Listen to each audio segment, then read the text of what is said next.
All welcome to graces Galaxy. అందరికీ happy new year. So మేము 31st night ప్రేయర్కి వెళ్ళామన్నమాట. 31st night 11కి 10కి అలా ప్రేయర్ స్టార్ట్ అవుతుంది. 12కి కేక్ కట్ చేసి వాగ్దానాలు ఇస్తారు ఆ రోజు. సో ఇంకా మేము వెళ్ళేసరికి కొంచెం లేట్ అయ్యింది. ఇంకా ప్రేయర్ అయిపోయింది, వాగ్దానాలు తీసుకొని కేక్ తీసుకొని వచ్చేసాము.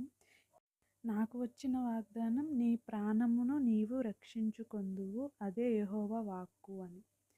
ఆల్మోస్ట్ నేను కొంచెం నా లైఫ్ని సేవ్ చేసుకున్నట్టే అనమాట. మంచి వాగ్దానమే వచ్చింది.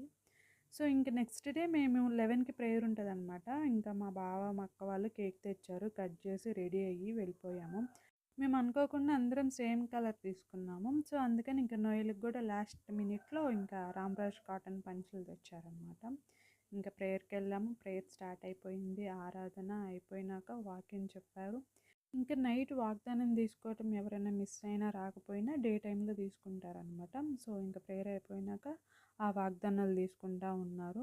తర్వాత ఇంక మేము బయటకు వచ్చి కూర్చున్నాం. ఈ బాబుకి నాకు కొంచెం బాగుండిందనమాట. నేను వర్క్ ఫ్రమ్ హోమ్ చేసే టైంలో రోజు మా ఇంటికి వచ్చి ఆడుకునేవాడు. అలా మాకు కొంచెం బాగుందనమాట. సో ఇంకా ప్రేయర్ అయిపోయింది, ఇంటికి వచ్చేసాం. ఇదే ఈరోజు new year vlog. Thank you for watching. అందరికీ happy new year once again. Bye.